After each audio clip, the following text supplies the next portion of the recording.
called a legacy of faith, because it really is, for me, all about faith. And I was lucky. I'm lucky to have such people who are my forebears. Not everyone is so fortunate.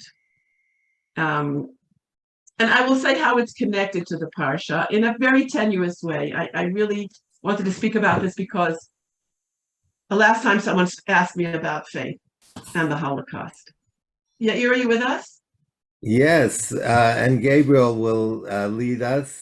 So excellent. So I will shut up and you continue. And then I'll come back. No, we don't want you to shut up. We want you to be introduced. Gabriel, please. So you've already started, Dina. So it's one of the things you can't stop.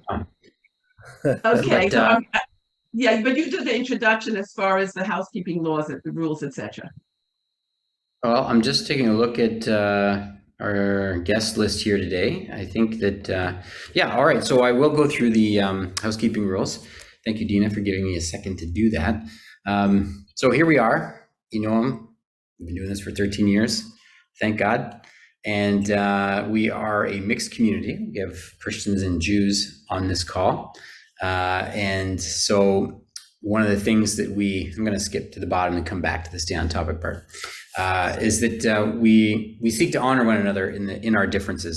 And so if we are looking to create a discussion today, we're going to have breakout groups, and in those breakout groups, we want to have chats, we want to have discussions. And so it's important that, you know, if you're speaking from a Christian perspective, if you're going to make a reference to something that the Jews don't agree with theologically, you can just preface it, you know, with the fact that it's a Christian view. And that we do that in this study group because it's honoring, and it shows that you're not putting words in other people's mouths or forcing them to agree to something they don't agree with.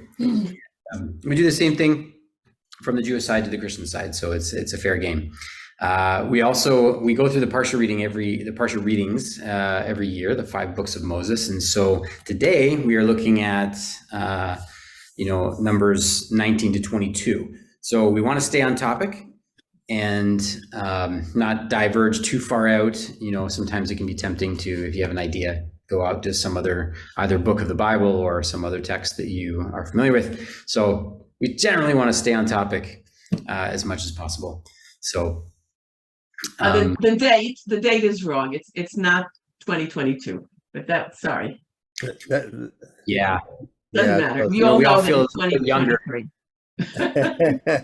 Okay. So thank you, Gabriel. Yes, continue, please. My pleasure. Dina, please go ahead and lead us into the questions. Okay. And the content that you. That's a great segue, by the way. Thank you, Gabriel, because you spoke about guidelines that are all very understandable, right? That make a lot of sense. So Alan has amazing slides. I don't want to get into it this time, but another time. A different kind of laws, right? We see in this parsha laws that are called chukim, statutes. That's a good translation, perhaps. So there are different kinds of laws, and I really don't want to spend time on it, but basically we have laws in this parsha, like the red heifer, where things happen. We're given laws that seem to make no sense to our human minds, right? Take a red heifer, the ashes purify. I mean, what is that? It's so strange, and as I wrote, sort of unfathomable, as opposed to the kind of laws that are called mishpatim, which are more like torts, things you would learn if you're in law school, and like the guidelines that the human mind would not about holiness, but about just getting along with people and having a just society. So I want to talk about the other kind of laws that don't seem to make logical sense, that are called chukot. Okay, and basically you can read this yourself. I really don't even want to go into it, except for the first one about the laws of the red heifer. This is a typical chok, in that it's atypical in the sense that we don't understand it. It seems to be something that God gave us. There must be a reason for it. We're going to obey and do it. And of course, we can think of ideas, but it doesn't seem to be something the human mind would come up with on its own. Okay, let's go to the next slide. Okay, so I'm also really sorry, I only have a few minutes, and I really want to talk about my grandfather's will. So if it's okay with you, let's just go here to Chukat. The word chok is a law, chukim, chukat. And we've heard Rabbi Dov Berkowitz. I'm going to mention his father. He was our teacher for a few months in eNoam. And I studied with him. I was fortunate. And he told me that chukat, chukim, is the same root in Hebrew as the word lachkok, to engrave, to chisel. So the idea is that these laws are engraved as part of the creation of the world. They're spiritual laws, which are part of our DNA. And they're in the world. We don't really relate to them all the time. But the Bible is telling us that the Torah, human beings, and the world are all connected with these spiritual laws.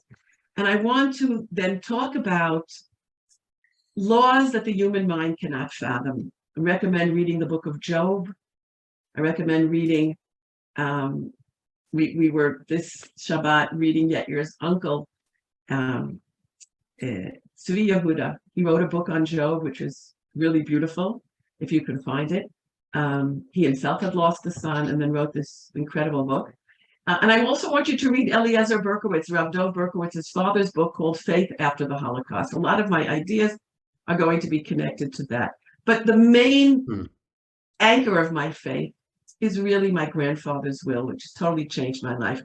How did his faith deal with the unfathomable? So I wanted to tell you a little bit about my family. And Moshe, please, my nephew, who's right here with us and on this family tree. Thank you, Yair.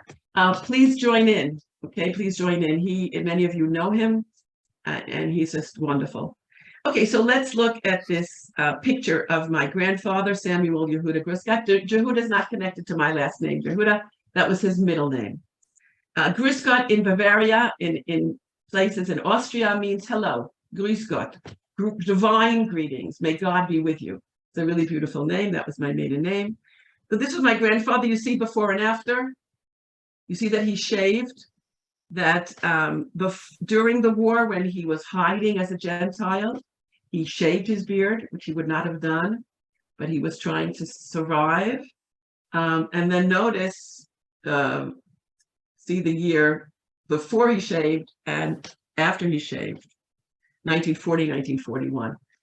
My father wrote a book, including all these pictures, an amazing book about his hometown and his family. Okay, so this is my father. You see underneath, there's this arrow.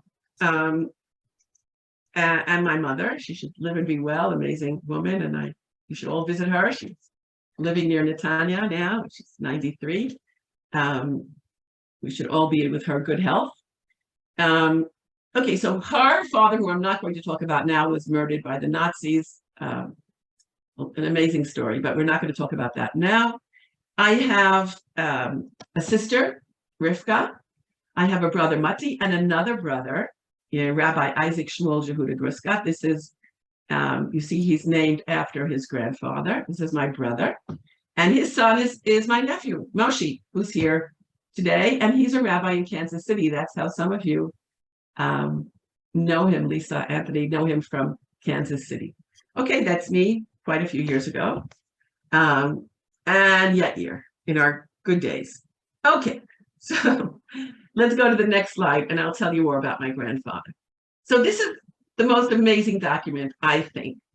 The most amazing document. You see his Hebrew just to look at it. You don't see that he erased, that his hand doesn't waver. His hand is absolutely steady. This is a man who knows that his three young girls, Yeta, Sarah, Chaya. The oldest was in 5th grade, so they're little girls. He knows they sent them away to save them to Budapest or Hungary, where he thought they'd be safer. He knows they were rounded up and killed in concentration camps. He has 2 young sons, Nata, and my father, Abraham Eliezer. And they all had to flee their beautiful town of Bardi of Slovakia. I recommend you go and see this amazingly beautiful town. And he's in the forest and he is hiding with another family. And he says to them, to this family, there's no food left.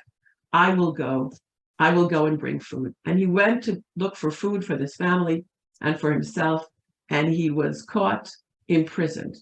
Now, I will read you a little bit of the Hebrew. Look at his Hebrew. He never lived a day in Palestine before the state of Israel. His Hebrew was all a Hebrew of a scholar. The rabbis and scholars, the great people for generations, they all knew Hebrew. They all knew to speak, to write, to read Hebrew, but they did not use it for everyday language.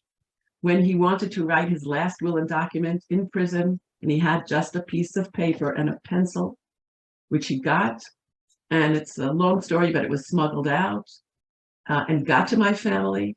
I just want to read to you the Hebrew. Now, I just want to show you a few things about this document. In the red on the bottom is an acrostic poem. What people usually do on their gravestone, for someone's parents' gravestone, they will take the Hebrew letters of the name and write a poem. Especially among my Hasidic family, this was always done. He wrote himself his own epitaph for his grave, of which there is no grave. I'll just show you, I'll show you the English now. All right, and it's not a terrific translation, but it gives you the gist. And I didn't put in a lot of it for time reasons. By the grace of the Almighty, in prison in Bistritsia, I was caught here on Monday, November 20th, according to their reckoning. In vain did I wait for my forged documents to save me. But finally, after many beatings, and after they saw that I was circumcised, I admitted everything. And now this is he speaks in rabbinic language, in the language of the Bible, of the language of the prayers. If the good Lord wants me to be among the millions of Jews who've been killed, slaughtered, who have offered their lives for his sanctification, then I am a Jew. I announce that I am a Jew who believes in the Lord's salvation. Any evil thoughts or reflections I may have had to the contrary are annulled and have no value. I was told by a teacher of mine who stayed in my house when he saw this, he said, oh, this was a common document or confession, like in the Inquisition, people who had to hide their faith. They would then say, I confess, I admit that I'm a Jew, and everything that I had to hide beforehand, I annulled. I don't have a prayer book or a text for my last confession, so I will recite what I can remember. Maybe is accepted as though I said it in all details and with proper intentions, as is done by good Jews. Then, this is the part we didn't translate here, but he asks his family, if they survive, to remember his wife, their mother, to remember all the relatives who were taken, to remember their 3 young sisters who were killed. He gives their names. He tells where he is. He had a relative in London. He had a relative. And he talks about that. And then he says at the end, one request do I make of my dear sons. Nata, that's my uncle. I'll tell you about him. And Avram Eliezer, my father. If the Lord allows them to survive the coming upheaval alive. Now, we're talking about a few months before the end of the war. This is Hanukkah, December. The war is going to be over very soon. They should remember me every possible occasion, not forget the anniversary of the death of their mother. And he talks about the great-grandparents, the uncles, the aunts, his daughters, who went into exile. These are biblical phrases that he used, to a place where they will not be remembered, to be killed, to perish. I also ask my dear sons that they walk in the way of the Lord and be kind to people, to always get along with people. He said that in beautiful biblical Hebrew. It is unnecessary for me to remind them of this, for the Lord has given them good sense, understanding, and intelligence. And that is what I keep with me. And I try to bring my children and grandchildren up in that way, to walk in the ways of God and always get along with people, to be kind to people. Then he saw that he was still alive, and he added a few more lines. But he wrote also a acrostic poem at the end, which is also very beautiful. But we don't have time today to go into all of it. I just wanted to share that. I gave the document, my father gave it to me, I gave it to Yad Vashem. And I think it's something that people should study, should read every day. It's how did he have that faith? Knowing all that he had suffered. How did he have that faith? So I want to just leave you before we go into the breakout rooms with these questions. how does faith help us deal with something as unfathomable of innocent suffering, evil in the world, of the unfathomable numbers of the Holocaust and the suffering of so many innocents? And why should it be unfathomable? Why did God create a world where people could choose such terrible evil and suffering? And is there a way that there are spiritual laws that can help us, that are part and parcel of our own lives and in the world? Can that help us deal with it in any way? Okay, so these are really tough things to talk about. I'm sorry for being so, but I think it's really important to ask ourselves these questions and to try and help each other. Perhaps maybe you have something you want to share in your life. How did faith help you deal with something unimaginable, so unfathomable? And afterwards, I think if anyone has any questions, I will be happy to talk. And Moshe, I hope that you will, afterwards, after we have our breakout sessions and during the breakout sessions, that you'll talk about how it's affected you as well, and how you as a rabbi think about these issues, and as a great-grandchild of this great man. Okay, deep breath. Okay, good. Well, Kim, you can fire us off to the rooms, and we'll see you back here in 45 minutes.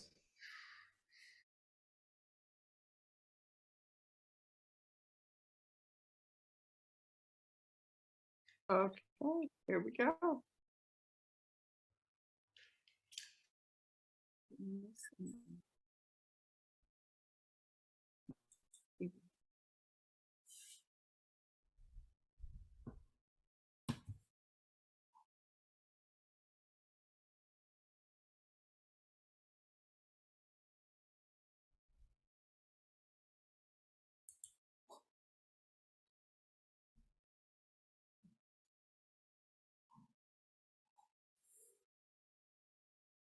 Oh, here we are.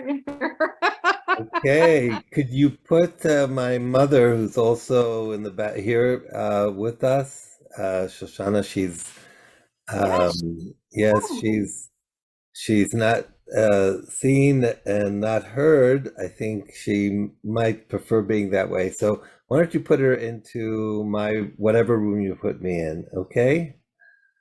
Okay, she went into Dina's room, I believe. Okay, then she's fine. Okay, that's good. And where do you? Eve, okay, I do have to assign your room, though. I did assign you actually to the same room. Okay. Okay, so yeah, let me do that. I don't know why I had already assigned you. Okay, hold, yeah. All right, here we go. Thank you. Let's see who needs another person. Okay, so Eve will go to 2 and Phoebe will go to 3. Okay, and I will go to 3.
So why are we always the first ones back?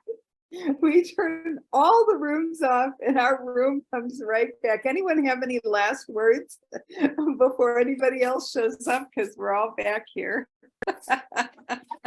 I found it interesting that you said we don't always get the answer. And I never asked the answer why he took my wife. But I did get a dream, and I thought it was very revelatory. I saw God playing chess. Sound like that's kind of odd. And during the chess game, he looked at me and he says, "I'm playing your game." Wow. And he lost the queen. And I said, "That's a very, very valuable piece." And he turned to me and says, "I lost the queen so you could win the game." If you know strategy with chess, you can lose a valuable piece in order to win the game. Absolutely. I've seen the game of life that I'll call it a game, but my life is really transformed to a beautiful thing that I never imagined. So I did get the answer, but I didn't ask for it in that sense. Well, that, you know what, well, everybody, I think everybody's back. Okay. Yeah, we're here. I don't know how we're going to summarize these discussions. My room is, that's, that's a tall order. Good stuff. All right, so we were room 1. I'm going to point out who was in my room. Tiffany was with me, Dean, Rick and Ruth, Christian, and Eve was with us as well. And I'm going to ask the members of my room to please help me with some thoughts about just kind of, how did we, yeah, obviously we were actually a little bit quiet at first, kind of responding to Dina's opening remarks and the slides about her grandfather. I mean, it started like, what can you say, right? It's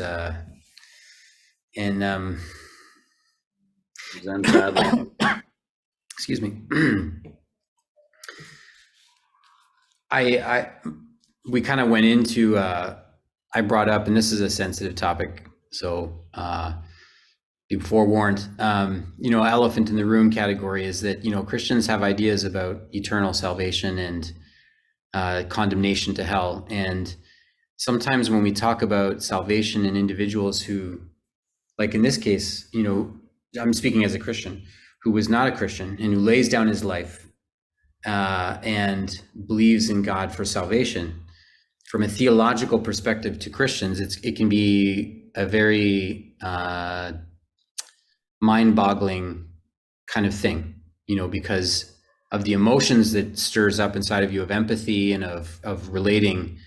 But then you have sort of this hardline kind of teaching that you've had all your life, and a lot of it's based on interpretation of text, and maybe a little bit of philosophy, and then a lot of so then when you're looking at someone, a very human, a very real personal story of someone who is saying to God, like, I'm willing to give myself to you, and I'm willing to ask my sons to walk in kindness and to walk in the ways of God, and he doesn't enter into bitterness or judgment or condemnation or cursing,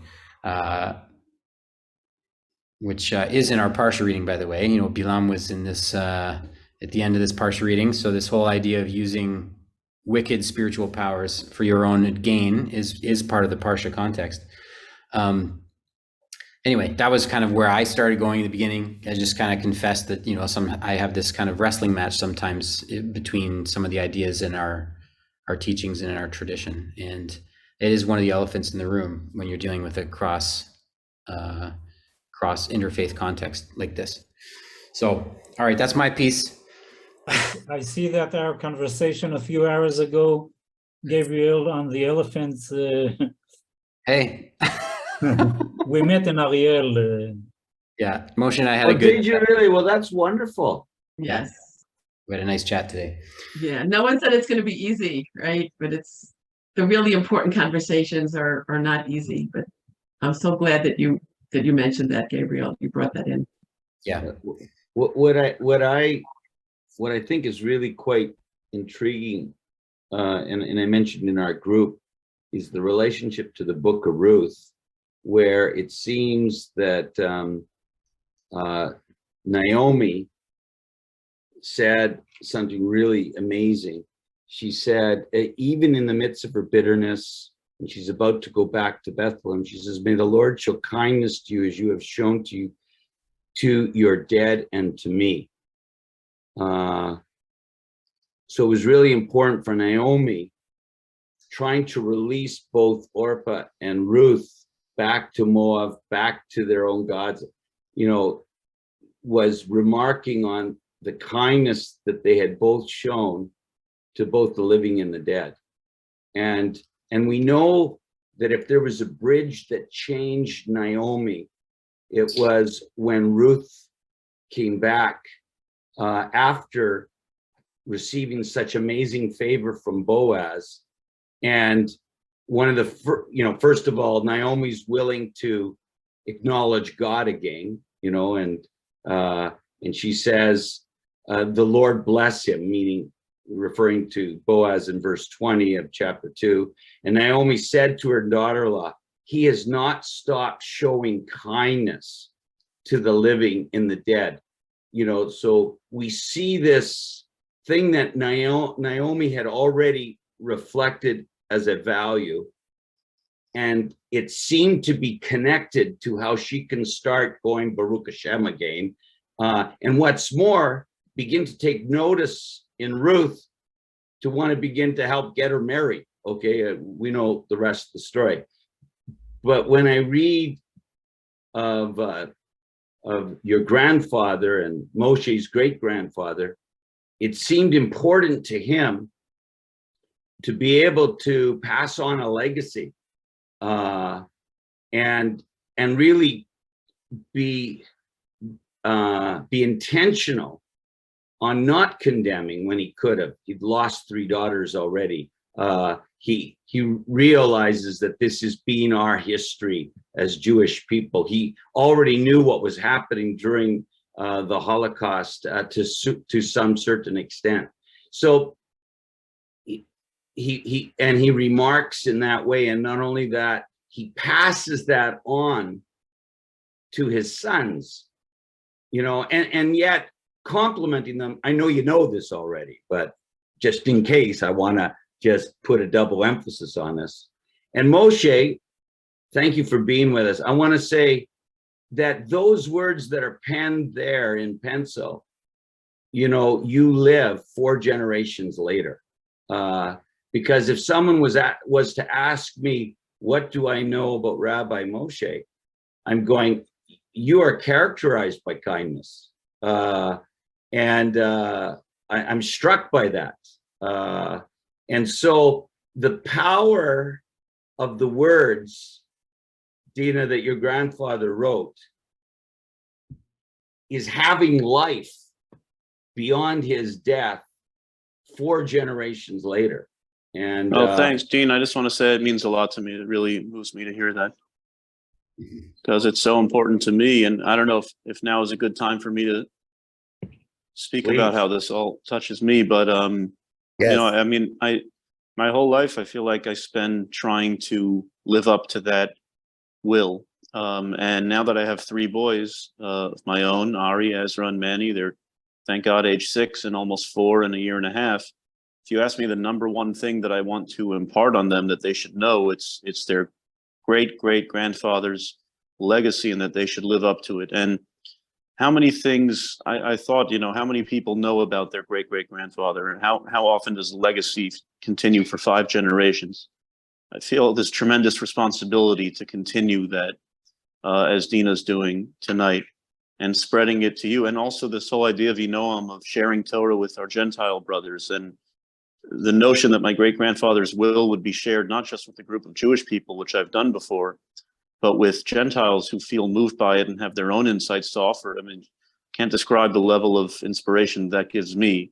So especially sitting here in Israel, right, where our national heritage is from, that my great-grandfather never got to see.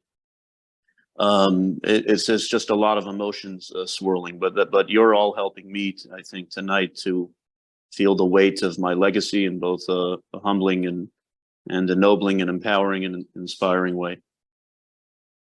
Thank you, Moshe. Thank you. Yeah, thank you very much for sharing heart to heart with us. I would like to invite room 2. Actually, that's your room, Moshe, and the people who are with you to share. But just before I give you guys the floor completely, I just want to say that Rick brought up a point during our discussion that he said that when we're looking at, for example, like this last will and testament, when we read the language that your great-grandfather used as Christians, so speaking to the Gentile community here, we have to be very careful about not misreading the language, because we can read into things, for example, that he would have said. Like, for example, when he said, I believe I'm a Jew and I believe in the last salvation.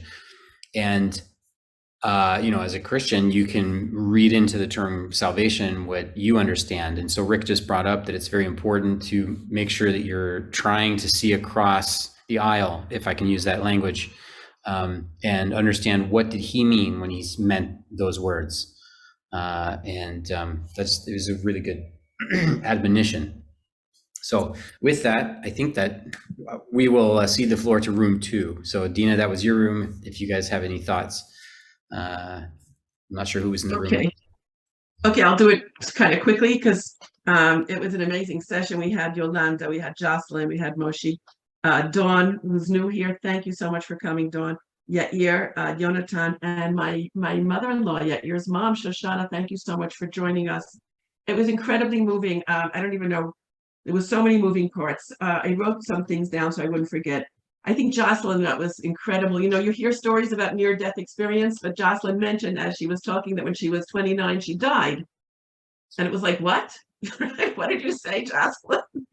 And she told us that's just a little hint to all get to know Jocelyn and hear her story, but she saw a great light that she, for 3 days when she was dead. An out-of-body experience. Yeah, an out-of-body experience where she felt her spirit moving towards light. And thank God she came back to us to share that with us. But we asked a question about how faith helped people. Basically, we heard some really, really moving stories. Dawn told us about her husband who died young and leaving young boys, and how they never got to say goodbye, and how different children took it in different ways. We had Yolanda, who spoke about her father, who died very young and leaving the family, and what that did to the family, and how she was able to keep the faith after that. We had my mother, Yair's mother, Shoshana, who's had a very difficult, tragic time, telling us that her family, her parents, with their kindness, how that inspired her. And so there she continues to inspire us with her faith. And then we really all reiterated that the importance of family. Yonatan also reiterated. I asked him how, living in Israel and going through what any Israeli goes through with wars and friends being killed and everything we go through here with terror, etc. And he basically talked about family. And then Yair sort of widened it to what family means, which is larger than your immediate parents and siblings, right? Your community, your people, your nation.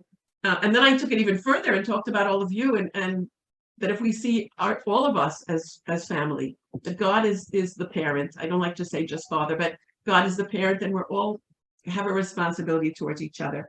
Moshe, also, we heard you, thank you, and you reiterated that now. Just don't want to forget anyone. I think that was it, but it was really, I'm so happy that it brought some really very profound insights that we heard from everyone. Thank you. Thank you, Dina. You did mention Dawn, Dina? Dawn? Yes, I did mention that Dawn, who's here for the first time, spoke about her husband. I think I mentioned that who died very young, and they weren't able to say goodbye, and how that affected her children in different ways. Thank you. So how about room 3? Who is the appointed representative for room 3. Well, sorry, could I butt in again just right before that and Go ahead. introduce two of Shmuel Yehuda's great grandsons, Ari and Avram Eliezer, who is named after Shmuel Yehuda's son, my grandfather. That's the My greatest father. victory and the greatest legacy there could possibly be. And in the other room, they're is sleeping adorable. Yes, and the other room is sleeping Kalman Elnatan, who's named after Shmuel Yehuda's other son, Nasan Nata. And they shouldn't be awake, but maybe I wanted to introduce them. Thank you. I'll just briefly mention about my uncle. My uncle Natan did make Aliyah. He was a Zionist after the war in Europe. He came to Israel, tragically killed very soon after the war in a bus accident in Tel Aviv. But in his pocket, they found his father's will. And now his father's will and the acrostic poem are on his tombstone in Tel Aviv. Wow. My first child. Is that how you got the will? Yes, that's how we got the will, and it was smuggled out. It seems my grandfather told one of the guards, if you send it to this and this place, someone will give you food, will give you money. And then it got to my uncle, and he had it in his pocket. And after he was killed, my father, who was the only actually living survivor of more than 50 cousins, my father walked to his chuppah alone. He had no one, but I thank my father for having gotten married, despite everything he went through, and being a person of great optimism and great humor and cheer. And And his daughter would marry a Yehuda. that's right. And our son, our oldest son, is named after my grandfather, Shmuel. That's unfathomable. Yes, it is. Dina, can I remark something on a name? Sure. Yeah, sure. The name Natan Nata that you were talking about, not many people know where it comes from. The Natan Nata. In Yiddish, it sounds different. It's Nusanute. Nusa. They called him Nuti. Yes. So what's the Natan Nata? Where does that come from? When we bless on the Torah, we say, and I'll translate in a minute, Asher Natan lanu Torat emet, v'chayei olam nata betochenu. And that's the source of the Natan Nata. And that's exactly what we're talking about, and I'll translate. We bless Hashem, who gave us the Torah of truth, Torat Emet, the Torah of truth, and he planted in us eternal life. That's the Natan Nata. So when we have a challenge, I can't summarize as beautifully as you did what happened in our room. I can't cite everyone because I don't remember. I didn't write it down. But I think the common thing about all the about everybody talking was that it's interesting that I'm going to say something that sounds like Zen about things that were spoken by Jews and Christians. What do I mean? The challenge of the unfathomable, all of us mentioned, was that it became a challenge. This unfathomable, when you take it as a challenge and it moves you somewhere, that was the answer that all of us gave. This one was moved from here to there, and I was moved from another place to another place, but everybody took it as a challenge, and with faith, and you have a challenge, then you succeed. Amen. That was good, Moshe. That's an excellent summary of our group. And we had also, everyone went through and basically shared their story of something unfathomable. And however, I think Anthony and Lisa, Anthony really spoke about how he lost his wife after 40 years. to cancer, and the transition of that, unfathomable. And he was sharing right before we got on how Hashem, he didn't ask, why, but Hashem gave him a dream. And Anthony, can you share that again with the whole group? That was very interesting. Yeah, I never questioned why Hashem took my wife. I just knew he was unfathomable, I guess I could say. But the dream was I saw God playing chess. I thought that was very odd, but God can do whatever he wants to do. He turned and he looked at me and he said, "I'm playing your game." Then he turned back to the game of chess and he lost the queen. And as you know, the queen is probably one of the most strategic pieces on the board, the most versatile, I would say. But then he turned back to me and said, "I lost the queen so that I could win the game, so that you can win the game." So really, he was speaking to my life that I would actually gain from her loss, and my life has been incredibly blessed. Not that it wasn't blessed before, but to another degree where Lisa and I pinch ourselves continuously that we're living this wonderful life that God has called us to be serving full time, and we never expected that. So that was the dream that Hashem gave me, that I never asked for. So, and that was the most interesting, as Moshe said, the challenge. But everyone, Mary, Phoebe had lost 3 children, but it seemed that what was unfathomable was the timing of loss, and what was taken from every individual, and that struggle through that unfathomable struggle. So, Alan, you want to add anything, or anyone want to add anything? So, and I don't want to repeat what other people said, but I was building on what Anthony was talking about, that there are some related concepts to this word we call unfathomable. We talked a lot about faith. Emunah in Hebrew is translated as faith, but it's a little bit broader than faith. It includes elements of trust, because Hashem has come through for us generationally before. So faith in English doesn't quite capture what Emunah does in Hebrew, but there was another Hebrew word that was triggered in my mind, and is that nisoyan, test.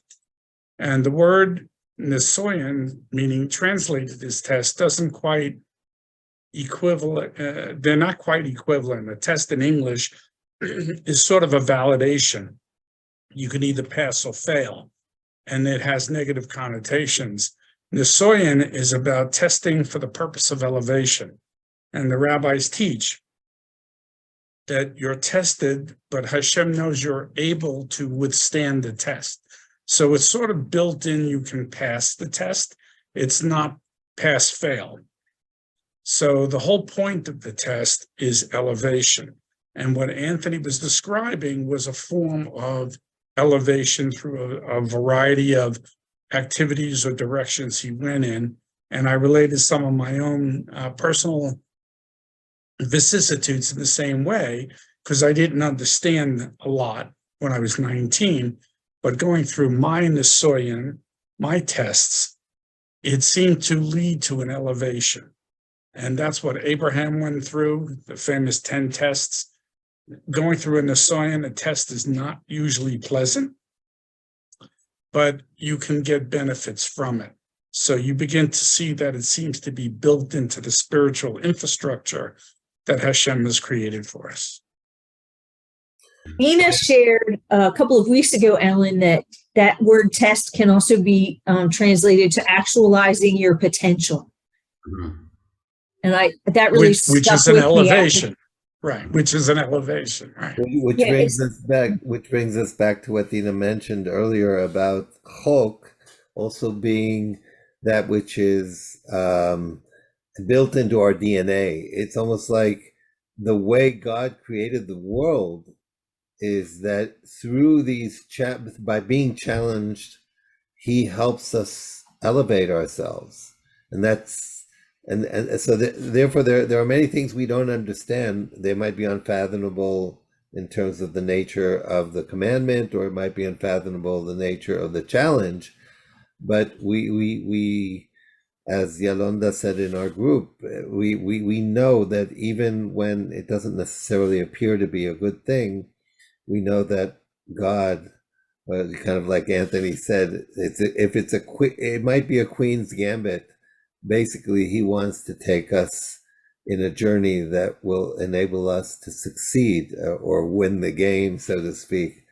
That is going to bring us to this amazing place that the prophets promise us, that we will end up there despite all the trials and tribulations that we find on the way. Thank you. Is that word Nisoyan tied into the month of Nisan? Oh, interesting. I haven't thought about that. Not Zion. sure, because that's not Hebrew. The months are actually not Hebrew words, but it is connected to the Hebrew word nes, which means also miracle, but also flag. Like there's this kibbutz nes amim, right? It's a flag, it's a banner that everyone can rally again. I just wanted to say we're not here alone. Part of the idea of faith is that we're together, that we don't have to go through things alone. That God is with us, but we also have each other. Yeah. Yeah, and Dina, that came up in our discussion as well. Eve, I see your hand is up. You're welcome to unmute and share your thought. Yeah. Thank you so much, Gabriel. Sorry, I was traveling. I couldn't get in, though I was being so blessed. But now I have reached home. And I also wanted to drop in my little humble bit that, as Christians, we did have a certain mindset about what is salvation. And there was an evangelical time when the word was salvation. But as we have interacted more with the Jewish people to understand a little bit more of the context, we are now understanding that the bigger theme of redemption. We're also understanding about the theme of the commonwealth of the believers. And that kind of changes now the way we view things. And I think it was part of the breaking away of the Gentile church from their Jewish counterparts that caused us to track in a certain line that would make things exclusive unto ourselves. And this will happen with people. But then when it comes to this issue of the sufferings and of the faith, there are two things I'm beginning to learn over time. And one of these things is, where the scripture says, the crucible is for silver and gold is for the furnace, and God tries the hearts of men. And what I'm learning now, and what the teaching is now anyway, is that there is a firing process to bring out the best. That there is all of this dross, but that firing process, if we trust enough the hand of the one who is permitting, he may not be the one doing, but permitting it to happen, if we trust that is a loving hand, then even when it's hurting really bad, then we can say, well, we bring this hurt and we place it in your hands. And we have this catchphrase, at least among the Christians in Uganda or wherever, which says that even the thing is just so bad, but if you turn it into God's hands, then he is able to turn something that really was in the natural very bad. He is able to turn it around for the greater good, but it leaves you with the option. If you actually don't, and you really resist, and you don't, it will just be as bad and as terrible as that. So I couldn't share this, but I as I was listening, I was saying, yeah, this is our experience. I don't know how to walk it in any degree of perfection, but I am getting that bit about the understanding. The tricky or the difficult thing is, can I trust him enough when the heat begins to get a lot to say, you are still with me in all of this? And even if I perish, I rather I perish in your hands than outside there in the unknown. Okay, thank you. Very good. Beautiful. Beautiful. Thank you, Eve. I think those are words to end on today. Mhm. Unless anyone has any last important things to say, we can wrap up today. Thank you, Dina, so much for putting your heart and soul into sharing this with us. And I also want to give great honor to Shoshana Yehuda, who's with us here. I see, and I see her beautiful face with us as well. So I just wanted to say hi, Shoshana, welcome. And good stuff. So Shavua Tov, everybody. Have a great week. Shavua Tov. Oh. Shavua Tov. Thank you all. Thank you.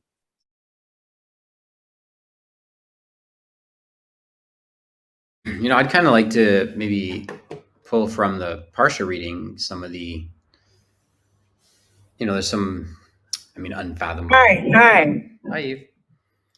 Hi, everyone. Before we do that, only because it's fresh, can we deal with comments in relationship to what we just heard? Certainly. Which is related to question one. How does your faith help you deal with the unfathomable? Like, I mean, that was unfathomable, what we just heard. Agreed? Well, anybody want to comment in that? It's unfathomable, but it's not. It was repeated millions of times over and over in the Second World War. Mm-hmm. Yeah, It doesn't make it any less unfathomable. It makes it more unfathomable. So many people lost all of their relatives, their children, their parents, just because they were Jewish. But don't you find that the attitude is, I mean, we all know Christians, I'm speaking as a Christian now, that have some unfathomable testimonies of how they kept their faith before God in the midst of some of the most tragic, horrific things. Mm-hmm. But somehow there's a disconnect between us as Christians to way we perceive the way Jews could. Like when I read these words here, to be among the millions of Jews who have been killed and slaughtered and who have offered their lives for sanctification, that I am a Jew who believes in the Lord's salvation. And it's almost like Dina reading this to us all. She seems so cavalier about it. I don't mean that's probably the wrong word, but she seems so, I'm so used to this. I know this. And yet I think for us as Christians, when we listen to her read these words, there's almost a little bit of a disbelief. How can that be? And that's when we have to ask the question, what does their blindness look like in accordance to what's written? It's a partial. You know, what's interesting, Dean, is that part of the challenge in this context, now it's interesting. So our room here, we're all Christians. So we can probably venture a little bit. I don't know. Christian theology teaches that he wasn't saved. Christian theology teaches that he's eternally condemned. So that's exactly what I don't want to pretend that, you know, based on most Christian teaching, the double, you know, from the general Christian view, part of the double cruelty of this massive murder of Jews was also that from a Christian perspective, there was basically a hopelessness that includes eternal damnation. And even to this day, for example, I actually met today with someone. We were chatting about an Orthodox Jew, and we were chatting about, he brought up Jews for Jesus. And, you know, part of kind of what came up in the conversation is that the Jews for Jesus teach a very kind of Baptist type of, you know, condemnation to hell, turn or burn, communicate message to Jewish people. And I'm not trying to stir up a hornet's nest for no sake. I'm just saying that this is where my mind goes when for me, what's hard for my brain and my heart to process is the way that there's sort of a callousness to Christian theology in this context. And I don't mean to take away from any verses that talk about heaven and hell. I'm not trying to do that. It's just, No, I know you're not. Yeah. And nor should we want to try to change anybody in that. But I think what you are saying, and I'm agreeing with you, it deserves an opportunity for us to look at this and say, hey, maybe have we got it wrong a little bit? Is there something here that I need to know further? Is there something unfathomable here that I did not put in the unfathomable category before? I put it in, I know it. And because of that dogmatic, I know it, I haven't touched a love that surpasses my knowledge. And that's how Paul calls it. He says, you guys need to know this, that all heaven and earth, I bow my knees before it. And he ultimately says that you would know the love that's long, that's deep, that's wide, that's high, that surpasses knowledge. And I think there's something here that surpasses my knowledge that I have to say I don't know in relationship to some of the things that I've been taught in Christianity that I should know. And what's more that helps me to come to this, when I see that last part of the last will, where he says something, I also ask my dear sons that they walk in the way of the Lord, and check this out, and be kind to people. Do you know what that reminds me of? It reminds me of the book of Ruth, that we see it twice in the book, that about this kindness that Ruth reflected, and that ultimately Naomi would say, you were not only kind to the living, but also to the dead, when was recounting who Boaz was. And that changed how she would now deal with Ruth, because she saw this. And this is his request here. He says, will you be kind? And he's already lost 3 daughters he knows about. Okay. He doesn't, he already knows millions of his people have died in genocide. And he's saying, will you be kind to people?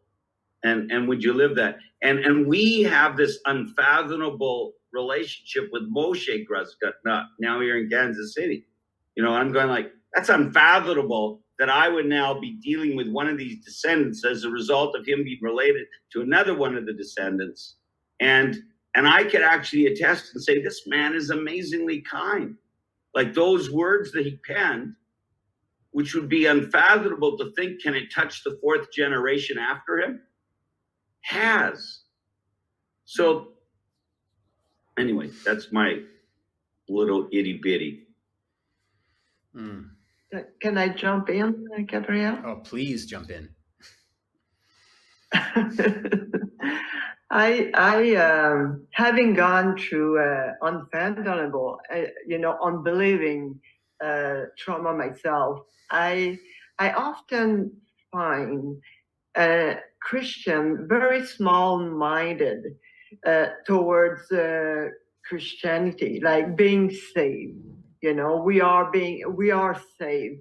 Like I after this trauma, I used to say, and I still say to this day, 20 some years later, that we're not at the right place to judge others, and I find sometimes that Christian, we judge and we're small-minded to the brink of arrogance and pride, like we're something else, and we do not know. Like, to me, I read this testament, and I would say without a doubt that this man was saved. Like he was saved. like he's recommended to be kind to others, this is right out of the New Testament, so I think we have to check our heart before we make that kind of comments, with they're not saved. Who are we as Christians to even say that, And so it is small-minded to believe that the only way to come to salvation is with this little prayer. This is ridiculous. There's the love that Jesus has for us, the way that he died on the cross for you and I, for all mankind, is proof enough that salvation is way much more, and we come to salvation in all kind of different ways. And I say that this man was saved, and his family is, and I have no problem with this. And I think we as Christians have to check our heart and get out of our high horse believing that we know better. There, I said it. Merci, Christian. Thank you.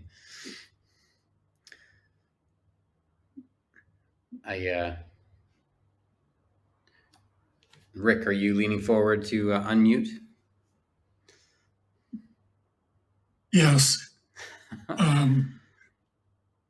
I think that we have to be careful and not be reading into what we are reading. For instance, in the phrase that if the good Lord wants me to be among the millions of Jews who have been killed and slaughtered and have offered their lives for his sanctification, are we talking about a few years in the 40s when 6 million Jews were slaughtered? Or are we talking about Jewish history? And all down through Jewish history, there have been martyrs. And so I think we need to be careful that we're not reading into. And well, whether he knew it or not, Rick, would you also agree that it was both? Well, I don't know whether the knowledge was in both. The knowledge was there historically. Yeah, but it may not have been there in both. That's a good point. But the truth is, whether he knew it or not, yes, it turned out that it was 6 million. Right.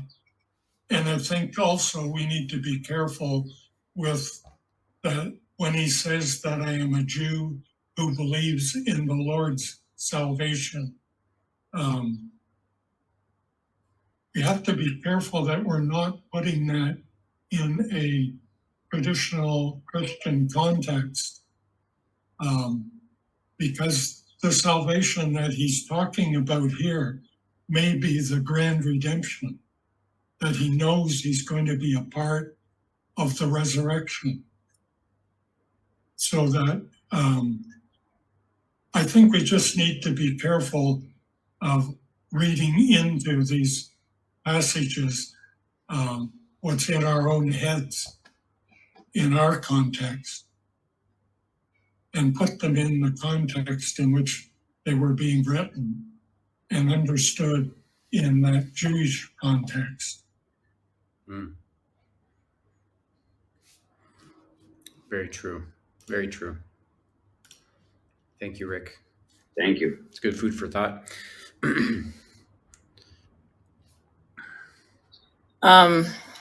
So here, last week was Juneteenth in America. A couple of years ago, well, Juneteenth is basically the commemoration of when the slaves in Texas were officially, they had already been free for about over 2 years, but unfortunately their slave owners didn't let them go or tell them about it in Texas. So the military had to come in and force them to released the slaves. So Juneteenth is a celebration that marks that level of freedom for slavery. And so in our time last week and commemorating that, watching a film documentary about it and just all the different things that happen and just other stuff that I'm reading about our history and connecting with, when we talk about how it's unfathomable, even in the documentary, how it showed how when they found out that they were free, how they did like a little parade or whatever in commemorating Juneteenth, but it ended up at a church.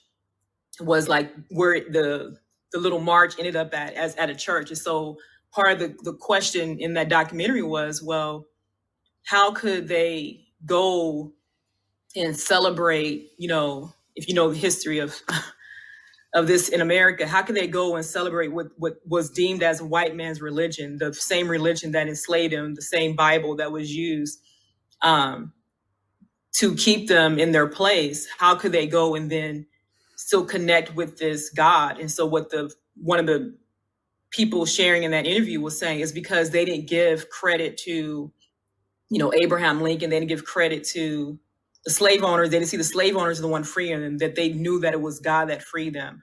And so I'm just connecting that reality with faith, that even when unfathomable things happen, that when you have it in your heart and you actually connect to God on a personal level, that you can endure different things and you come out on the other side. For some, they may not come out on the other side and still believe God, or they may lose their faith in that. But I was listening to Rabbi Sachs' teaching that came with today, and just listening how he was saying there's something that when the law or commandments come, that is designed that it bypasses a part of your intellect and it gets connected with your heart. And so I just saw that just as the word, just in my own life, like when we read the word of scripture, how it goes deep inside of us and in a way that connects beyond what we see and what we feel. So I just wanted to respond to that part about that question about,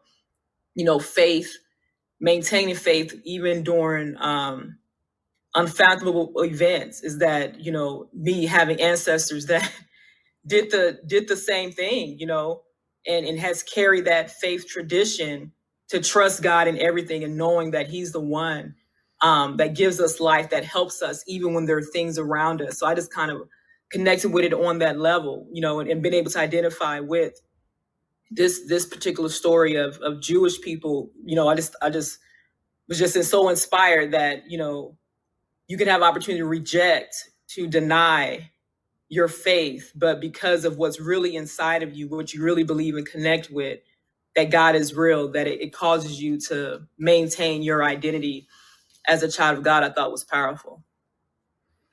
And what do you think that is that allows that to happen?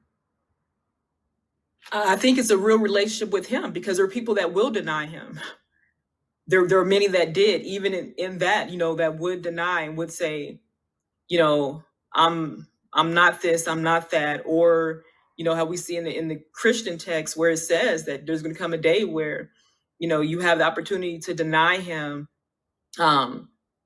reject him, or to stand steady. But I think it's the ones that have it rooted and grounded, that if I really know that he is who he says that he is, if I really have a relationship with him, if something has been changed in my internal spirit and DNA, how can I deny him when I know that he's real, when I know he exists? And so just looking again at my people, it would be unfathomable. Like, why would you continue to carry this faith tradition that was literally used, to enslave you, to keep you enslaved? It's because it's something bigger than what man is doing and what man is saying. And it goes beyond that. And so maybe it's not for everybody, but maybe some people can't continue to connect it. And of course, there are many people, Blacks as well, that can't continue to reconcile the history with Christianity. And it's like, that God cannot be real. This is not a God that would do that.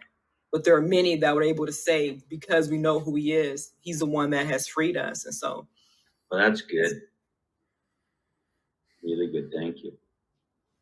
I think it's maybe a very easy error to commit to associate the failures of people and groups of people, which is not the same thing. Individuals and groups have interesting like behaviors, and there are patterns that happen.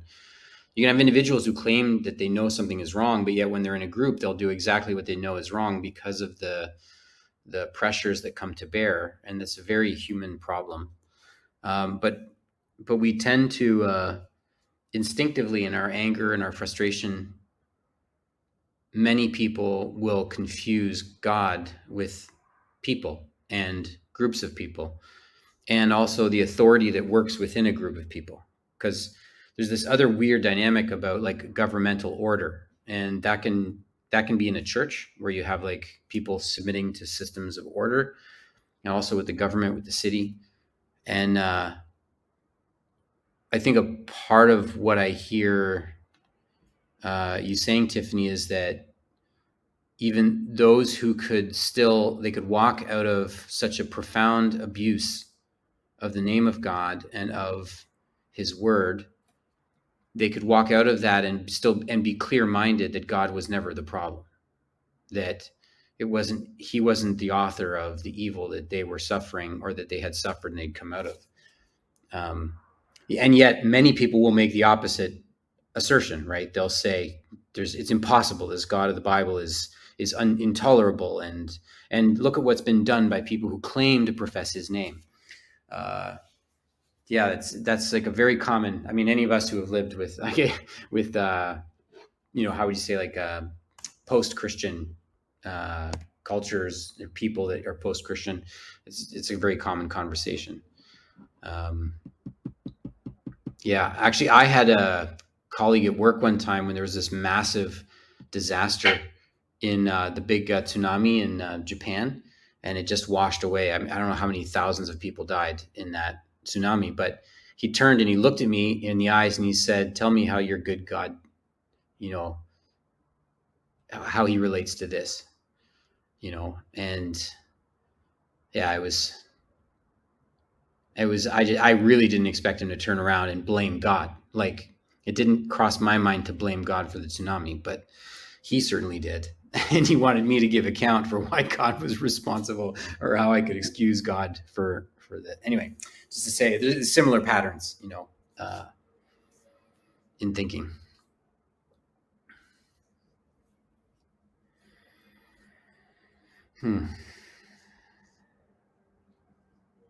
Dean, can you slide us to the questions again? Sorry, go ahead, Christian. I was just asking Dean to show us the questions again. I was just abounding in what you're saying. Many people will easily blame God for when something happened that is, like a traumatic event or whatever, but they forget to thank him for the goodness of his heart. God is love, like he loves us. Like, and then we do not think like God, like we're not God, right? So it is a real easy error to make on the part of the unbeliever. Thank you, Tiffany. I really, thank you.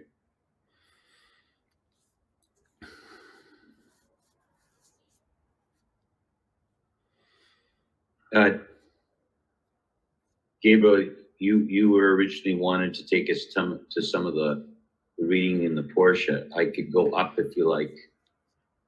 Sure. Yeah. Since I said part of our rule is to talk in context, we need to figure out a way to follow the rules, at least in some way. Did you want me to go somewhere else, or? Well,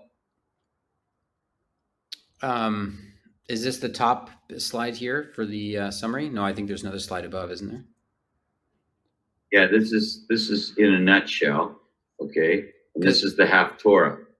Yeah, so the part that I'm thinking about from Numbers is if you went through the reading, she does mention some of the battles, but when you look at the people were struggling with the discomfort of their situation, that They're not in Egypt anymore. They don't have easy access. They specifically refer to like delicacies of food and things like that. And there's at least twice in this particular parsha, there is this response of the grumbling and the complaining about the situation that they're in. And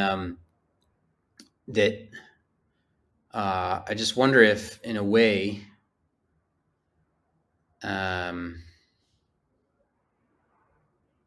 because they even complained about the miraculous food that they were being given. They were complaining about the manna too.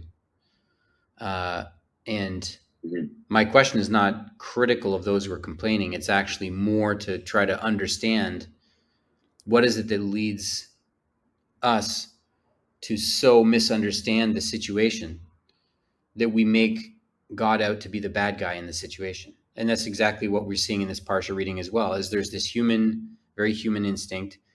Israel was a chosen people, so we just see the highlight, of a common human problem within the Israelites. And it relates to what we're talking about. This, if you misorganize the pain and the suffering in the world, you actually put it on God, and then you end up in a much worse position than just walking through the desert place with God as a partner, as a companion. And so maybe even, Tiffany, what you were saying, like how many African Americans going through all the torment that they went through, how many of them walked through that with God as a companion rather than as someone who had failed them? It's a totally different way of seeing a situation.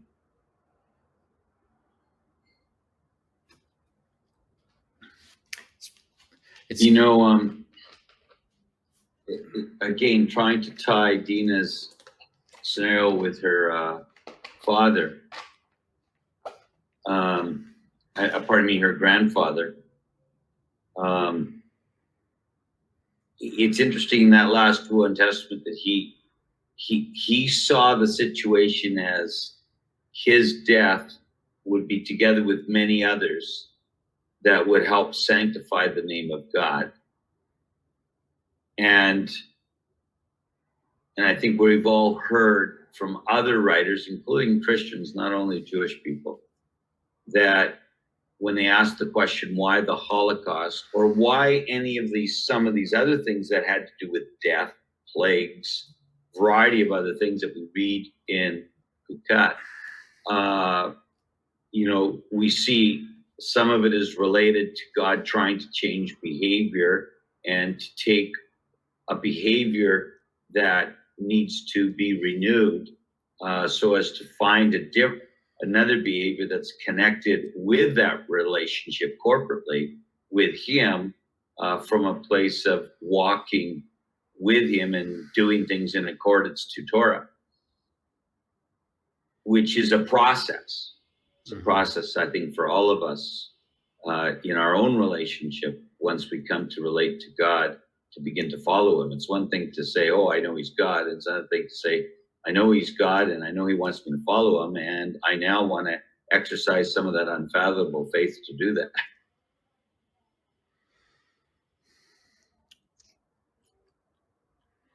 Yeah, it reminds me of the story of Job, like everything that he went through, and he was righteous and knew that he was living a life that was righteous. But by the end of that book, he tells God, like, I heard of you with the hearing of the ear, but now I have seen you. And so I think it's a part of even just, again, coming face to face to God, where you know him and you understand his nature and his character, that when things happen, we don't break faith. Like that's what you see, at least in our version of the Bible, like even when Moses sinned at the water, God called it breaking faith. Like, or when the people sinned, he's like, you broke faith with me. It's like, you're not honoring who I am, what you know to be about me. And so when we don't respond to God rightly, it's a form of breaking faith. And so when it's not in our hearts, whatever is happening, you can't really just stand steady. So I don't know. I'm just thinking about a deeper revelation for us who are Christians, who Jesus is, and a deeper revelation of who God the Father is, that helps us, that no matter what happens, I know that he's good. I know he's in control, but I also realize because of sin, that came into the world, everything, you know, it affects and contaminates everything. Like Rabbi Sachs was saying, like about how death defiles, but when we choose life, that's where God is more glorified, where we enter into these places where our own heart is touched. But when we choose death or whatever, it leads to aggressiveness, it leads to violence, it leads to all these different things that we are that affects us, as it does as we see today in the story today.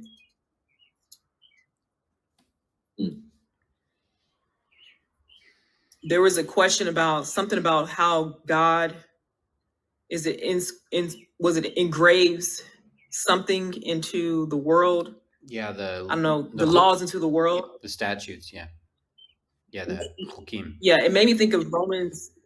It made me think of Romans 1, where he says that basically, I'll just go with 20. For since the creation of the world, his invisible attributes are clearly seen, being understood by the things that are made, even his eternal power and Godhead, so that they are without excuse. So basically, like even creation testifies of who he is. Like he ascribed his laws, who he is, what he's like, even into things around us. So even with, I guess even with the reading today where it talks about the heifer, and then just listen to Rabbi Sachs break down, you know, how the Lord uses these different laws to show us who he is, the holiness, the life and the death, of why certain these laws, like not having the milk, mixing the milk and meat, because meat represents death and milk represents life. It just made me think about even in all the creation around us, animals, everything, who he is, his nature is written and engraved into the world.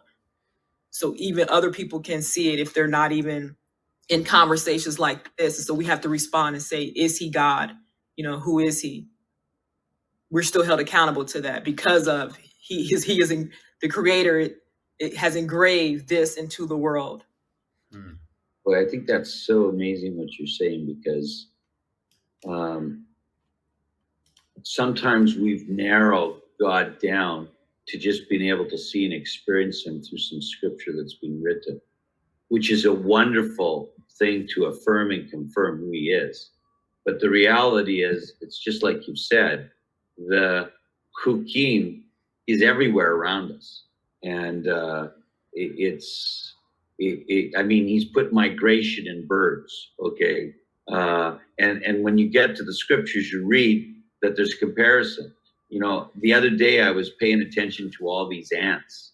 You know, how did they know to get from this location to this location? It looked like a huge colony. They just seemed to, but they were all going in a particular, it's like they knew the destination to which they were going to. It's like in many ways, there's often references to, well, my people don't know, you know? So it's like we can connect to God through our environment around us. And I think that's what I think we've all experienced ourselves.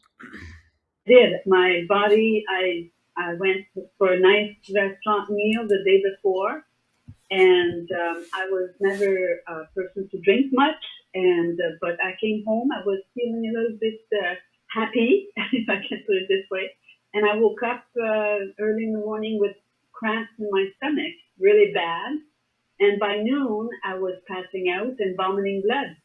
And by the time I reached the hospital, but I went to the doctor shipped me to the hospital, and he said to my mother, he says, I have no idea how she got here, because I had to walk up two stairs to the second floor. He said she has no blood pressure. So I woke up 3 days later, and I was told that I dehydrated. Oh my gosh. So, yeah. What do you remember from those 3 days? I don't much. I don't remember a lot of my youth, my school days, my childhood, and it's curious. I kind of relate to Rabbi Shack, his comments about the mind, how the mind reacts, and because I lost a lot of the memory is not good memory of my childhood at all. The memory. But when after you died, do you remember something about that? my mother, when I woke up, my mother was there beside me, and she went, "Oh, you're alive," and I'm going, "Yeah." And she said, "Well, we didn't think you were going to live. By the time she saw me again, she said I was so dehydrated that I looked like an old frog, all wrinkled and green like a frog." And so she was amazed at the fact that I came back to life. But do you have any memory of a light, a tunnel, or seeing anything? Yeah. Or Yeah. well, So when I was could you help us with that? Yes. Yeah. When the doctor called the ambulance, I remember coming down the stairs on the stretcher, and the reason why I remember is because I saw myself with those people carrying the stretcher down, and I heard someone yelling, her arm, because my arm must have stepped out or dropped from the stretcher, and it was going to hit the wall. That's one thing I remember. The next thing is I'm above myself, and I'm seeing all the doctors and the nurses working over me and yelling, "Put the mask back on, the oxygen mask, put it back on." And so as I'm going up, I hear the word, "Put the mask back on." She would do that, and I would sort of, like a vacuum, go back, and then whoop, I would fight it, and then go back up. So I did that 3 times. I remember that 3 times, walking down that tunnel, seeing a small hole with a bright light as I'm getting closer, getting bigger and bigger and brighter, and then I came back. But I don't remember. Wow. Like some people say, they went to heaven, or they saw a face or a body. No, I did not. It's only the light, but that's the warmth walking up to that light. The desire of the spirit just to be connected with that light was amazing. That's what I remember the most. Wow, thank you so much for sharing that. We read about it, but it's different when someone tells you that. Yeah. Wow. And it's 10 years later, over 10 years later, that I was introduced to God. Wow. So, that's when I started to read the Bible, and my favorite prophet is Isaiah, and of course Genesis, understanding where my roots are coming. And now that with you guys, it's amazing. I mean, it's like, wow, Lord, I'm sorry I didn't get to meet these people years ago. Wow, but there's a reason. Thank you for sharing that, Jocelyn. Yes, does anyone else, Yair or Yonatan or Dawn or Ima, want to say anything? Well, I just wanted to add that I resonate a lot with what Yolanda says. And I'm a lot older, so I guess I'm learning now in my age that to get that perspective that you, Yolanda, have as young as you are, which is great. But the thing I think about with faith and tragedy, or even unexplainable, unfathomable tragedy, is that's where the rubber meets the road. Like, that's it, because you can, on the outside, appear to everybody to be a believer and have faith, but it's not until something unexplainable and difficult and completely unexpected happens that you either come to faith or you reject faith. And I find your grandfather's letter confirms that. Yes. And so that's just my comment about, I lost my husband very unexpectedly, never got to say goodbye, and my children didn't get to say goodbye, and just dealing with that. It was a crisis moment, and I realized as I looked at my 3 young men, my sons, that some accepted God's sovereignty, and and one at least has rejected his faith through this main crisis. Wow, thank you for sharing that, Dawn. Something that you said has really touched me, and it reminded me that the way my grandfather had faith at the end of his life, before his death, reflects on the fact that he had so much faith in his life. Right? How a person dies really will reflect it. There's a story of a pilot, and as the plane is going down, he only has a few seconds. He writes a note and thanks his wife for all the good that she did. And there were people like that in 9/11 too. They just had a few seconds where they said, "I love you," and they thanked on the phone even. And that tells you about how they lived their life too, right? It was a testimony to the life of faith. So thank you so much for sharing that, Dawn. On that note, if I can add, I saw my mother and my father die, and between the two of them, my dad was really on rest, but the moments that he did go, it was rest, peaceful. And with my mother, 24 hours, my dad was weeks on sick with cancer. My mom, 24 hours, she went in and thinking that she would be good. And I saw her in a coma pipe, standing in her, like, rising up from with her eyes opening and then hand going up and to look. Wow. So that, then I knew God, and I believe that made a reinforcement of my faith, believing that there is a greater, Right. My mom opening up her eyes and just pointed and said, look, then that's my niece, the only little one who hasn't accepted. Look. And then, Wow. Wow. Yeah, Yolanda also is the way she spoke about it. It's not the end, that there's so much we don't see. We're just like this iceberg tip.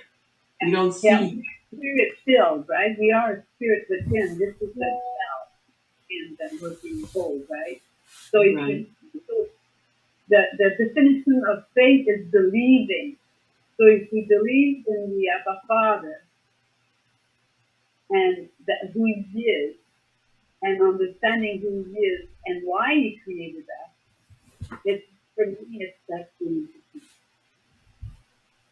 Yeah, Aaron, you wanted to say something? Yeah, I'd actually like to just touch a tiny bit on the Parsha in order to demonstrate the point that Yolanda said before, because we had there something very tragic about Miriam and Aaron passing on in the Parsha, and we also see that later on, and Moshe is also told that he will not enter the land. So there's a lot of tragedy there. And, when you think of what a tremendous contribution they made, you can easily ask the same question. It's not fair, right? They had done so much for the Jewish people. How could they not be granted to enter the land?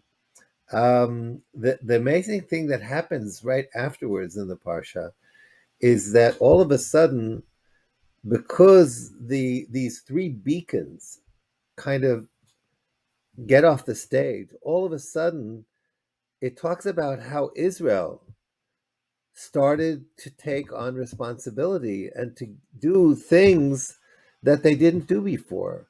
It tells us, for example, that the king of Arad went and he took hostages, and they vowed to God, and they went ahead and they did, and they freed those hostages, and they complained about water before, and now all of a sudden they have this song. It says, Az Yashir Yisrael. All of a sudden, the nation of Israel, right? We know when the seas parted, how Moses sang, and they sang along with him. Now all of a sudden it's coming from the people themselves. They're singing because they dug the well and they brought forth water. So how does that have to do with faith yet here? So What is the connection with faith? So I think it, first of all, it demonstrates what Yolanda said, that very often, if we try to take a look at the bigger picture, we can see that that sometimes there is a need for a new generation to come forth and to be able to do and to rise and to its purpose. Then a previous generation has to pass on, and it can sometimes happen earlier. You're waving your head harder than Leslie, so I'm going to go to you. We seem to have an interesting audio problem. I think Jonathan, can you mute? No, it's not me. It's not you. Okay. Anyway, so Maybe it Yolanda. so no. So the bottom line really is that we can see how things that appear to be tragic, and perhaps when God, who sees the bigger picture, he knows what really is good for us. Just like Yolanda said, that sometimes things that look bad, they actually have a very important role to fulfill in creating more good. And I see also as a consequence of the Holocaust. I mean, again, not to try to connect and say that because of this we have this, but the revival of Israel and its restoration in the land, it's kind of hard to see how that would have happened without the Holocaust. So we're not trying to say that there had to be a Holocaust in order to create the state, and maybe things began even before the Holocaust. But somehow God, in his infinite wisdom, is able to manage this journey that we are all in, a journey that we believe, right? Again, going back to faith, we believe that this faith, that this journey is a journey that will ultimately bring about redemption, and all of us getting closer to God, and God ultimately dwelling within us. And somehow all of these difficulties that we are going through will somehow bring us to that amazing end, and that's faith. I mean, nobody is, just think of let's take the Jewish people who, after the Holocaust, went from Europe, and many of them came to Israel. They came to a land that was so underdeveloped. We know what Mark Twain wrote about, this land, the way it looked, and suddenly they revived the language, and they made the deserts flower and bloom, and there are just so many things. None of that would have been possible without faith. It was actually the faith that the prophecies that God gave us from Isaiah and from others, who tell us even things like the Holocaust are going to happen, but they tell us that afterwards there is going to be a restoration. So it's faith in God's word, faith in God's covenant, that and of course in the goodness of God, that enables us to overcome sometimes things that we couldn't possibly overcome without that. So it's not only faith in God, but you're saying that there's some spirit in humanity. Even though there is so much evil, man has the spirit to rise above and to do good as well. Right. Okay, Ima, do you want to share anything about your faith? You're a person of great faith. I used to watch you pray. Every word that you say in the Grace After Meals, Birkat Hamazon, and in your tefillot. And you've been through a lot of tragedy. Do you want to tell us anything, and what has helped you in your life? What has given you faith?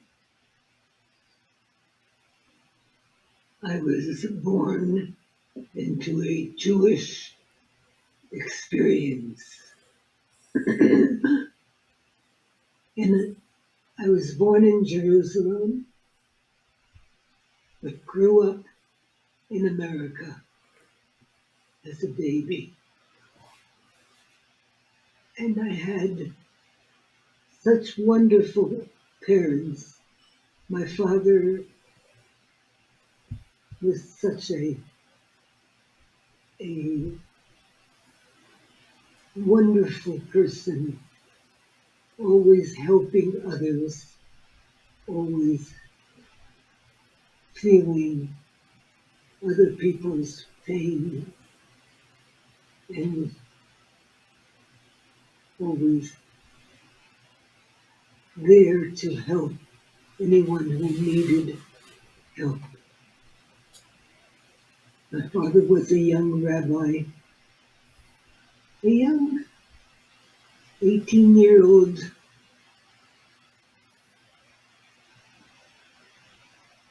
groom who married a wonderful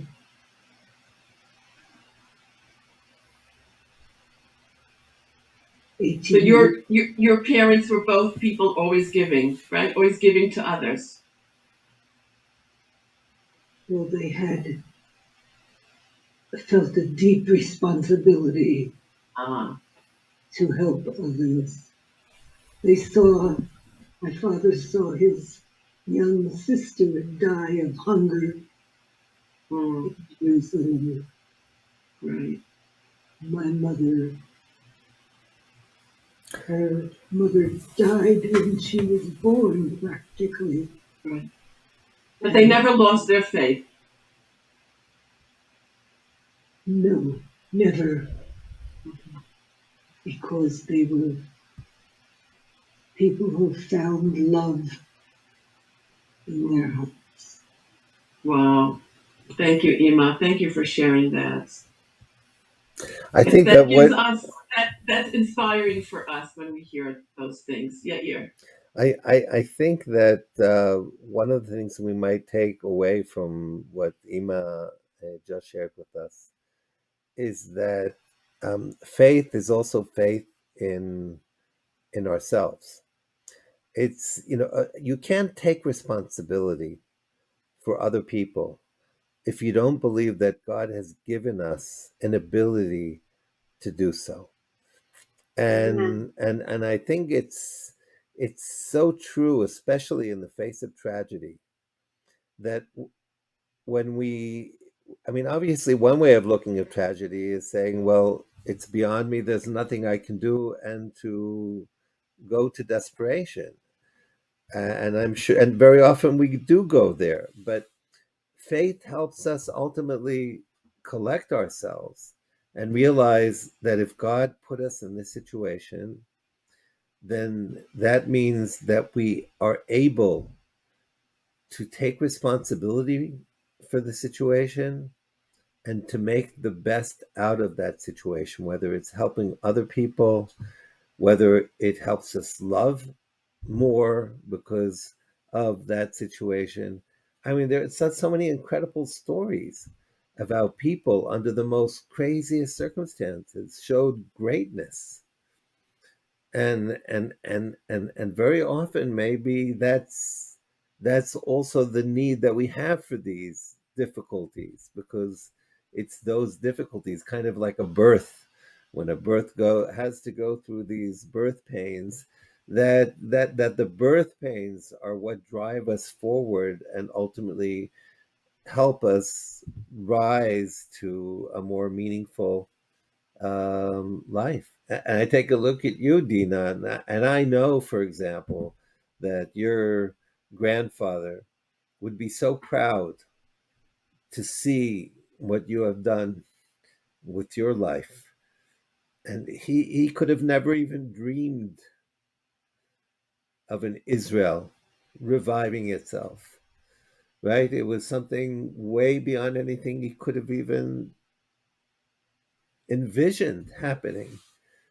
And here, only a few years after, all of a sudden, we have a state. All of a sudden, you are living here, and some of your family members, and we see more of them on their way coming here, and I guess rooting ourselves in where God wants us to be. That's like completely faith.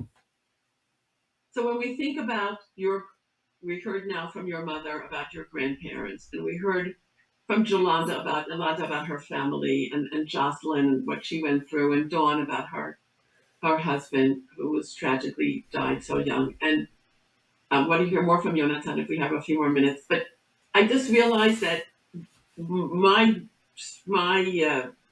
job, my challenge would be to be the kind of person that can inspire my children and grandchildren, when I get to that point, and they can talk about how we lived, the way our grandparents and parents gave us so much to go on. Jonathan, I'd love to hear from you a little bit more. About what? Okay. Give me more structure. Okay, give me something, some difficulty, because anyone living in Israel has gone through difficulty, war, tragedies, friends. What has helped you? What has helped you keep faith when things are tough?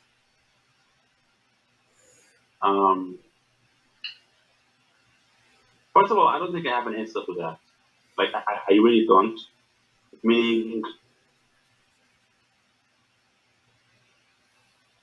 Sorry, yeah, I don't know. the word you said, you don't have what? I'm saying I don't have a clear answer to this kind of question. An because answer. I think He every doesn't time have an answer. One of the things I that think, people who don't live in Israel don't realize how people here deal with so many challenges in their lives, and they don't give it that much thought. I think that's what you're saying, right? It's No, that's not fair. Jonathan gives his thought. Just let him finish his thought. Sorry, go continue. You don't have an easy answer. No, yeah. No, it's not the easy answer. So I'm just opening the door because I think we'll have more reception with the door open. Sorry. I think there is two levels to that. A, what Jair said, that sometimes you get used to certain things, so they're not like they're not challenging you all the time. Meaning, if the same thing or the same style of thing happens, whatever, every week, every month, every year, whatever it is, then unfortunately, it's not as challenging, in the fifth time as it was in the first time. So that's it. And I think for me, mainly the main way to deal with something like that, I think it's family, or like something to look for. For most people, it's family, but whatever. If something else, it's something else. I think family is like it's the biggest. It's like the biggest advantage, but it's also like the biggest challenge. Meaning, I remember, like when I was in the army, I remember many times we did a lot of things that, thinking back now as a grown up with kids, with wife, whatever, seems very stupid. And why should we do that? Or seem dangerous. But, back then it didn't seem so dangerous because it was a different situation. So I think it also goes to the opposite way, meaning, those kind of things also help you. Moshe, I see you joined us. Great. So we just Thank have a you, few Jonathan. minutes. You're muted. If you can unmute. Hold on. Hello. Yes. Hi. Go ahead. You have a couple of minutes. Talk to us. Oh, okay. No, are we going into the conclusion soon? Is that right? Yes, in a few minutes. Yes, very soon. So I just throw it out there. What helps you with your faith in difficulties in life? Wow. That's a good question. What helps me with my faith? Well, might be lame to say, but the Jewish people, the state of Israel, the people themselves, and seeing them in action, especially in Israel, really helps reinforce my faith. Actually, that's why it's good that I'm in Israel now. I'm with you, Moshe. Definitely. Because Israel, you guys are a great example to us to keep the race going, to be strong, to believe, and to love one another. Because every time I come, there's love coming through Zoom. Love you guys. Yes. Beautiful. I think that in continuation to what Jonathan said, since we have 47 seconds before we go back to the to the summary, I think that all of these difficulties that we deal with really do create a sense of family. They really do, because you cannot deal with these things alone. And I think that it's this sense of family that gives us so much strength to deal with all of these challenges. So, that I think that's a great takeaway from Yonatan. Love.